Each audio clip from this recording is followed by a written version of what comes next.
மேலான பெரியார்களே, சகோதரர்களே, ரொம்ப கவலை என்னவென்றால் ஆண்களை விட பெண்மணிகள் இங்கு அவர்கள் அணியக்கூடிய ஆடைகள் தன்னுடைய மறைவிடங்களை மறைப்பதற்காக அல்ல.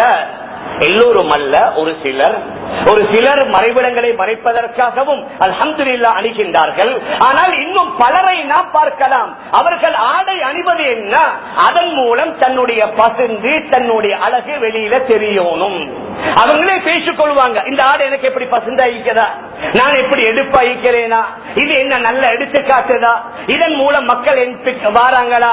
அவர்களுடைய ஆடையுடைய நோக்கமே என்ன, உங்களுடைய மர்மஸ்தானத்தை மறைக்கணும். ஆனால் நோக்கத்தை முற்று முழுதுமாக விட்டு நோக்கத்தை எப்படி மாற்றிட்டாங்கண்டா, இந்த ஆடையின் மூலமாக நான் டபுள் அலங்காரம், நான் நல்ல அழகுள்ள பெண்மணியாக வெளியில் காட்சி தரணும். மேலான பெரியார்களே, சகோதரர்களே, முதலாவது குர்ஆனுடைய வழிகாட்டுதல், ஆடையுடைய நோக்கமே உங்களுடைய அவுரத்தை மறைக்கணும். ஆனால் அந்த ஆடைகளின் மூலமாக அவுரத் பரிபூரணமாக மறையதில்லை. சில வேளை நீங்க சொல்லலாம், என்ன ஆடைகளை உடுத்துக்கொண்டே போகின்றார்கள், உடுத்துக்கொண்டு தானே செல்கின்றார்கள், அதில் அவங்க நிர்வாணமா போறாங்க. நிர்வாணமா புகழ்ல ஆடையை உடுத்துக்கொண்டு தான் செல்கின்றார்கள். அந்த ஆடைகள் எவ்வாறு இருக்க வேண்டும், அதற்கும் நபி அவர்கள் எங்களுக்கு சில வழிமுறைகளை காட்டி தந்திருக்கிறார்கள். நபியுடைய ஹதீஸ், முஸ்லிம்ல வரக்கூடிய ஹதீஸ், சின்பானி மின் அஹ்லின் நார், இரண்டு பிரிவினர்கள் இருக்கிறார்கள், அந்த ரெண்டு சாராருமே நரகவாதிகள். இன்னும் சில பெண்மணிகள் காசியாத்துன் ஆரியாத்துன், ஆடை அணிந்தும் நிர்வாணமாக இருப்பார்கள். இங்கே தான் மிக முக்கியமான விடயம், அது என்ன, ஆடை அணிந்தும் நிர்வாணம். நபியுடைய இந்த ஹதீஸுக்கு முஹத்திஸீன்கள் விளக்கம் கூறுகின்றார்கள். ஆடை அணிந்தும் நிர்வாணம் என்றால் ஒன்று அவர்களுடைய ஆடை குட்டையானதாக இருக்கும். அது அநேகமா எங்களுடைய இஸ்லாமியர்கள் குட்டையான ஆடை, கட்டையான ஆடைகளை அணிவதில்லை. ஆனால் அதற்கு மூன்று கருத்து. ஆடை அணிந்தும் நிர்வாணம் என்றால் ஒன்று கட்டையான அல்லது குட்டையான, அல்லது இரண்டாவது இறுக்கமான, அல்லது மூன்றாவது மெல்லிய. இறுக்கமான ஆடையும் மெல்லிய ஆடையும் அல்லது கட்டையான குட்டையான ஆடையும் நிர்வாணத்துடைய மறுபொருள். இப்பொழுது நாம் பார்க்க வேண்டும், நாம் அணியக்கூடிய ஆடைகள் இந்த மூன்றும் இல்லாமல் இருக்கிறதா? நாங்கள் அணியக்கூடிய ஆடைகள் இந்த மூன்றும் இல்லாமல் இருக்கிறதா என்று தான் நாங்கள் பார்க்க வேண்டும். மேலான பெரியார்களே, அன்பிற்குரிய கணவான்களே, சகோதரர்களே, பெண்களுடைய ஆடைகளுடைய விடயத்தில் குர்ஆன்ல அல்லாஹ் சொன்னதோட நபி ஸல்லல்லாஹு அலைஹி வஸல்லம் அவர்களுடைய பல ஹதீஸ்களில் குறிப்பிட்டிருக்கிறார்கள். பெண்களுடைய ஆடைகள் ஹஜ்ரத் யஹ்யா இப்னு கலீஃபா அல்-கலபி রাদিয়াল্লাহு அன்ஹு அறிவிக்கிறார்கள். அபூ தாவூத்ல வரக்கூடிய ரிவாயத், நபி அவர்களுக்கு சில ஆடைகள் ஜோடிகளாக வருகின்றது.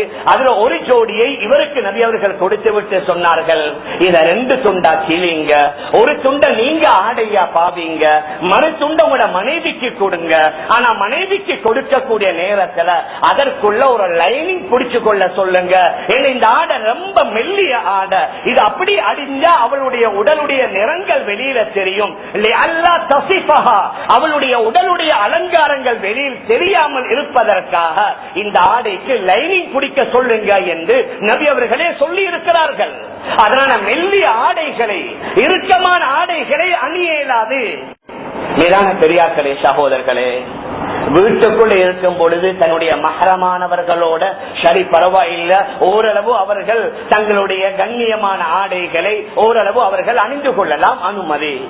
ஆனால் வெளியில போகக்கூடிய நேரத்தில் பெண்மணிகள் அவர்கள் எவ்வாறு செல்ல வேண்டும், உச்சந்தலை முதல் உள்ளங்கால் வரை மூட வேண்டும். ஒரு சிலர் வந்து சொல்லுவார்கள், குர்ஆன்ல முகத்தை மூடுங்க இருக்குதா? மேலான பெரியார்களே, சகோதரர்களே, குர்ஆன்ல எல்லாம் ஓப்பன குர்ஆன்ல இல்ல. நாங்க 5 நேரம் தொழுகின்றோம், 5 நேரம் தொழுங்காண்டு குர்ஆன்ல இருக்குதா? லுஹருக்கு 4 ரக்காத் தொழுங்காண்டு குர்ஆன்ல இருக்குதா? கியாம்ல சூரத்துல் ஃபாத்திஹா ஓதுங்காண்டு குர்ஆன்ல இருக்குதா? சலாம் கொடுக்கும் போது நீங்க அஸ்ஸலாமு அலைக்கும் சொல்லி சலாம் கொடுங்காண்டு இருக்குதா? இதெல்லாம் ஹதீஸ்ல வந்தது. அதனால ஒரு சிலர் கேட்பாங்க, முகத்தை மூடுங்காண்டு குர்ஆன்ல இருக்குதா? குர்ஆன்ல மிக முக்கியமான 2 ஆயத். ஒன்று சூரா நூறுல வரக்கூடிய ஆயத், இன்னொன்று சூரா அஹ்ஸாப்ல வரக்கூடிய ஆயத். யா அய்யுஹன் நபியு குல் லிஅஸ்வாஜிக வபனாதிக வநிசாஇல் முஃமினீன் யுத்னீன அலைஹின்ன மின் ஜலாபிபிஹின். நாயகமே, உங்களுடைய மனைவிமார்களுக்கும் உங்களுடைய புதல்விகளுக்கும் உலகத்தில் உள்ள அனைத்து இஸ்லாமிய பெண்மணிகளுக்கும் சொல்லுங்க, யுத்னீன அலைஹின்ன மின் ஜலாபிபிஹின், அவர்கள் தன்னுடைய முந்தானைகளை தன்னுடைய மேல் சட்டையின் மீது போர்த்திக் கொள்ளட்டும். இதுதான் குர்ஆனுடைய ஆயத்துடைய தர்ஜமா. குர்ஆனுக்கு விளக்கம் சொல்வதில் ஆக சரியாக சொல்லக்கூடியவர்கள் சஹாபாக்கள். அந்த சஹாபாக்களில் ரயீசுல் முஃபஸ்ஸிரீன் ஹஜ்ரத் அப்துல்லாஹ் இப்னு அப்பாஸ் ரலியல்லாஹு அன்ஹுமா, அதாவது முஃபஸ்ஸிரீன்களுடைய தலைவர். குர்ஆனுக்கு விளக்கம் சொல்லக்கூடியவர்களில் தலைவர் ஹஜ்ரத் அப்துல்லாஹ் இப்னு அப்பாஸ் ரலியல்லாஹு அன்ஹு. அவர்கள் இந்த ஆயத்திற்கும் குர்ஆன்ல சூரா நூறுல இன்னும் ஒரு ஆயத்து வருது, வலியத்ரிபுன பிஹுமுரிஹின்ன அலா ஜுயூபிஹின், அவர்களுடைய முகமூடிகளை அவர்களுடைய முந்தானைகளை தன்னுடைய மேல் சட்டையின் மீது போர்த்திக் கொள்ளட்டும் என்ற இந்த இரண்டு ஆயத்திற்கு ஹஜ்ரத் அப்துல்லாஹ் இப்னு அப்பாஸ் ரலியல்லாஹு அன்ஹுமா அவர்களுடைய கருத்து, யுகத்தி வஜ்ஹஹு வரஸஹு, ஒரு பெண் தன்னுடைய முழு தலையையும் தன்னுடைய முழு முகத்தையும் மூடிக்கொண்டு தான் வெளியில் வர வேண்டும். இதற்கு குர்ஆன்ல ஆதாரம் இருப்பதை போன்று நபி அவர்களுடைய நிறைய ஹதீஸ்களும் சஹீஹான ஹதீஸ்களும் இருக்கின்றன.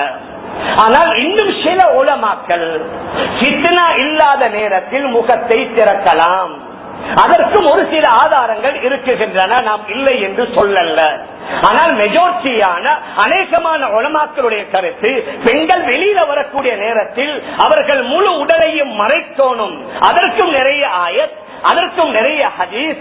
இன்னும் சில உலமாக்களுடைய கருத்து, ஃபித்னா, அதாவது எங்க பாவமும் தவறுகளும் குற்றங்களும் நடக்காது என்றிருக்கிறதோ அந்த இடங்களில் முகத்தை கையை திறந்து கொள்ளலாம். அதற்கும் அவர்கள் சில ஆதாரங்களை, சரியான ஆதாரங்களை வைத்திருக்கிறார்கள்.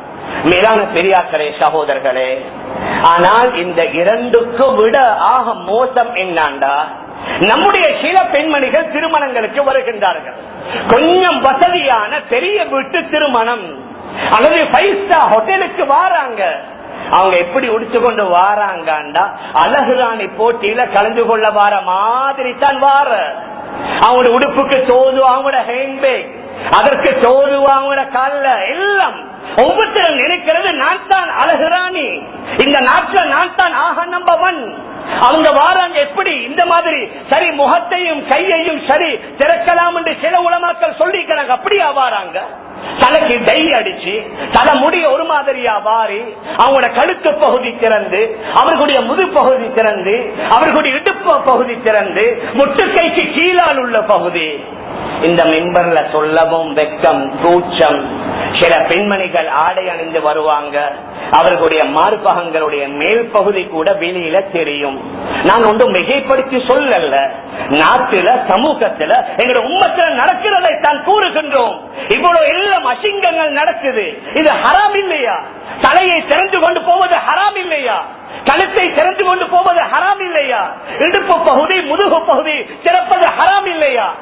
மேலான பெரியார்களே, சகோதரர்களே, ரொம்ப கவலை என்னண்டா, சில மாப்பிளமார் ரொம்ப பக்குவம், பேணுதல், அமல், இபாதத், தொழுகையில, உம்ரால. ஆனா இந்த விஷயத்துல மனைவிக்கு சொல்றல்ல, மனைவி கண்டிக்கிறல்ல, மனைவிக்கு அழகான முறையில புத்திமதிகளை சொல்றல்ல. ஒவ்வொரு கணவன்மார்களும் அல்லாஹ்ட்ட பதில் சொல்லணும். உங்களோட மனைவிமார் தலையை சொல்ந்து கொண்டு போறது ஹராம். அவர்களுடைய கழுத்து, அவர்களுடைய இடுப்பு, அவர்களுடைய முதுகு பகுதிகளை தொடர்ந்து கொண்டு போறது ஹராம். அதை நீங்க கண்டிக்கல்லாண்டா அது மிகப்பெரிய தவறு. மேலான பெரியார்களே, அன்பிற்குரிய கணவான்களே, சகோதரர்களே, நாங்க எல்லாம் நினைக்கிறோம் நாங்க பெர்ஃபெக்ட் ஷரியாவுடைய அடிப்படையில் ஆடை அணிவதாக நாங்க எண்ணிக்கொண்டிருக்கிறோம். முதலாவது நம்முடைய பெண்மணிகளை சீராக்கணும், எங்களுடைய பெண்மணிகளை திருத்தணும். இன்னும் ஒன்று வந்திருக்குது, இப்ப சமீப காலமாக அபாயா உடுக்கிறாங்க. அபாயா போடாமல் இருந்தால் ஓரளவு பரவாயில்லை, ஆனால் அந்த அபாயா அதை விட பயங்கரம், படுகவர்ச்சி. ஏன் அவ்வளவு இறுக்கமான அபாயாக்கள், அவ்வளவு கலரான அபாயாக்கள், அவ்வளவு டிசைனான அபாயாக்கள். எப்படி ஆண்களுக்கு மாதிரி நாங்களும் அவர்களும் போட்டி போடுகின்றார்களா? மேலான பெரியார்களே, அன்பிற்குரிய கணவான்களே, சகோதரர்களே, ஆக நாங்கள் விசேஷமாக பெண்களுடைய ஆடைகளை பற்றி பேசிக் கொண்டிருக்கிறோம். அந்த பெண்களுடைய ஆடைகள் எவ்வாறு அமைய வேண்டும்? இறுக்கமாக இருக்கக்கூடாது, அதே மாதிரி மெல்லிஷாக இருக்கக்கூடாது. இன்னும் ரொம்ப கவலை என்னாண்டா, அந்த டெனிமை விட மேல வந்துருச்சு லெகின்ஸ். டெனிமாவது பரவாயில்ல, கொஞ்சம் திக்னஸ் ஆகிக்கும். இப்பொழுது வந்திருக்குது லெகின்ஸ் என்று சொல்லி உண்டு. அது திக்னஸும் இல்ல, அது ரொம்ப மிருதுவாக ரொம்ப லேசாக இருக்கும். அதையும் இறுக்கமா போட்டா ஆடை அணிந்த மாதிரி இருக்காது. மேலான பெரியார்களே, சகோதரர்களே, நான் ரொம்ப கவலையோட கூறுகின்றேன், எங்கட பலர்களுக்கு இது விளங்குது இல்ல. மகள் உடுத்துக்கொண்டு போறாங்க, மனைவி உடுத்துக்கொண்டு போறாங்க, வெளியில அதை பார்க்கும் போது ஒரு வகையான கவலை, ஆத்திரம் வருது. சில வேளை கணவன்மார்கள் அதை பார்த்து சந்தோஷப்படுறாங்க. இந்த லெகின்ஸ் ஆடை என்று கூறலாமா? அது உடம்போடு ஒட்டிய மாதிரி இருக்குது. சுகாதார அடிப்படையில கூட ஒட்டிய ஆடைகளை அணிய வேண்டாம் என்று வைத்தியர்கள் கூறுகின்றார்கள். மேலான பெரியார்களே, சகோதரர்களே, இதெல்லாம் எங்கிருந்து வந்ததுண்டா இந்த மாற்று மதத்துடைய கலாச்சாரம்.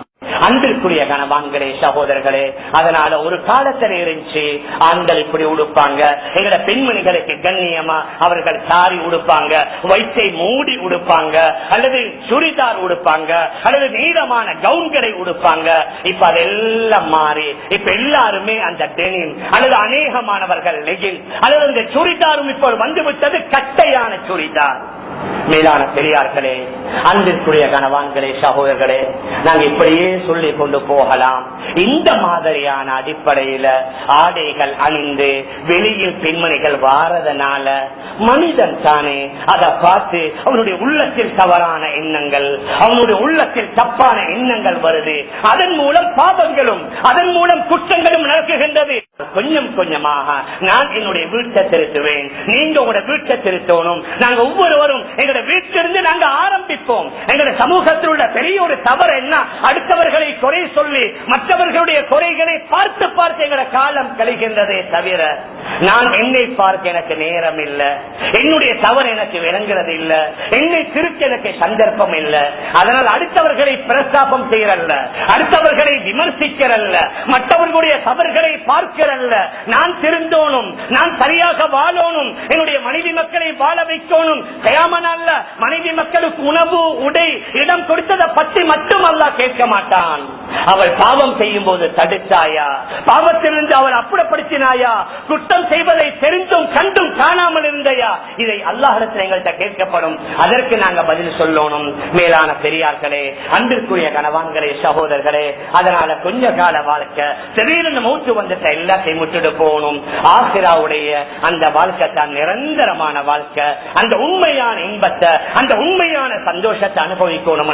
உலகத்துல கொஞ்சம் கட்டுப்பாட்டோட, கொஞ்சம் வரையறையோட வாழணும். ஆசைகளுக்கும் இச்சைகளுக்கும் விருப்பங்களுக்கும் முழுக்க முழுக்க கட்டுப்பட்டு நடந்தோம் என்றா ஷைத்தான் எங்களை வேற வழியில கொண்டு போய் விடுவான். அதனால அல்லாஹ் கூறிய பிரகாரம் நபி ஸல்லல்லாஹு அலைஹி வஸல்லம் அவர்கள் பெண்களுடைய ஆடை, ஆண்களுடைய ஆடை வீட்டுக்குள்ள எவ்வாறு வெளியில் எவ்வாறு இருக்க வேண்டும் என்று சொன்னார்களோ அதே முறைப்படி கொஞ்சம் கொஞ்சமாக நாங்க மாற்றி கொஞ்சம் கொஞ்சமாக நான் திருந்தோனும். அதற்கு அல்லாஹ் உதவி செய்யணும் என்று கால முன்னால வைத்து போனோம் என்றா நிச்சயமாக அல்லாஹ் அதற்குரிய உதவிகளை செய்வான். அந்த அடிப்படையில நாம் வாழ்வதற்கு எல்லாம் வல்ல அல்லாஹ் நம் அனைவர்களுக்கும் தௌஃபீக் செய்வானாக. ஆகவே யா அல்லாஹ் நம் எல்லோருடைய பாவங்களை மன்னிப்பாயாக, நம்முடைய மணிமக்களுடைய பாவங்களை மன்னிப்பாயாக, முழு உலகத்தில் வாழக்கூடிய அனைத்து இஸ்லாமிய ஆண்கள் பெண்களுடைய பாவங்களை மன்னிப்பாயாக. உலகத்தில் வாழக்கூடிய முஸ்லிம்கள் பொதுவாக இஸ்லாமிய முறைப்படி தன்னுடைய நடை உடை பாவனைகளை ஷரியாவுக்கு உட்பட்ட விதத்தில் ஆக்கிக் கொள்வதற்கு நீ உதவி செய்வாயாக. உலகத்தில் வாழும் காலம் எல்லாம் உண்மையான இஸ்லாமிய முறைப்படி தீனுடைய அடிப்படையிலே வாழ்ந்து நம் எல்லோருடைய முடிவை நல்ல முடிவாக ஆக்கி வைப்பாயாக. ஆமீன் ஆமீன் யா ரப்பல் ஆலமீன் பிரஹ்மத்திக யா அர்ஹமர் ராஹிமீன் வல்ஹம்துலில்லாஹி ரப்பில் ஆலமீன்.